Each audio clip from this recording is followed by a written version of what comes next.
those of you who didn't see the pictures, Andre Ethier had a problem with a photographer, and he was flipping him off. Has he explained it? I don't think he said anything about it, and they, officially they told us not to say a whole lot about it. But at the end of the day, the guy was taking about 8 billion pictures of him, and Andre was kind of trying to get loose, and he was like, "Don't you have the picture now?" Here's my problem with that thing getting published is, fine. So you're out there taking pictures of a guy. You know he's upset at one point because you're being a jerk because you're taking too many pictures, and you clearly have crossed the line between taking a picture of a player and just being an annoyance. And so the guy snaps a little bit and does what he does. But then you, in your professionalism as a journalist, feel the need to have to publish the picture. You couldn't have just said, I was kind of a jerk too, and so I'm just going to let this slide. I'm just not going to. No one's ever going to see this, and I'm going to let it go. No, that never happens. No, well, and that was the only picture we saw of Andre Ethier for that guy. Until he gets the bird, he's not going to stop. Yeah, that was like my baseball cards. I was like, that's the best picture you had of me? That's the one. Everyone they published, I was either sitting on the bench or picking my nose or something. It's like, come on. Didn't you have some kind of Billy Ripken thing? Did you have a baseball card where you put bleep you on the bottom of your? No, that was Billy Ripken. That was Billy Ripken. Bleep face. Yeah. No, I didn't. I didn't do anything like that. But you would have done. That wouldn't be above you.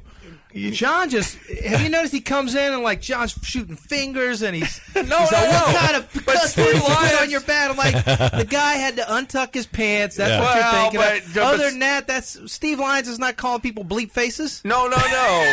Steve Lyons was not afraid to be a different kind of guy.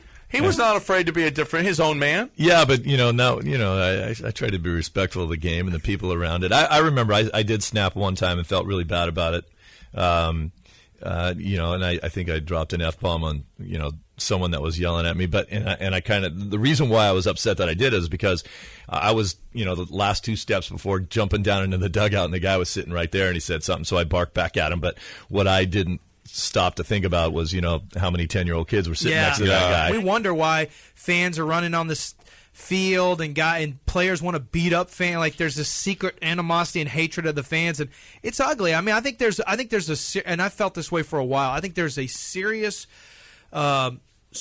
simmering dislike between fan base and athletes in all sports, where a lot of athletes secretly hate fans, and the fans hate many of the athletes based on the money they make, or their misperceptions, or maybe they're correct perceptions of athletes. And I think a lot of athletes don't like some of the things they hear. It crosses the line in many instances. And I think I don't think it's a healthy relationship between fans and athletes anymore at all. I think it crosses the line in any regard if you have something nasty to say to one of the players on the field. I mean, but it's that's kind of what it lends itself to that situation, because you are having a lot of gifted, ridiculously paid athletes on a field with a bunch of guys that are paying their hard-earned money to go see a game, and that's kind of an opportunity for them to let off steam, kind of artificially, really. It's like, hey, we can go to a ball game and I can scream at the left fielder if I want to, so I don't come home and kick my dog, and guys do that. So it's a little adversarial when it gets to that.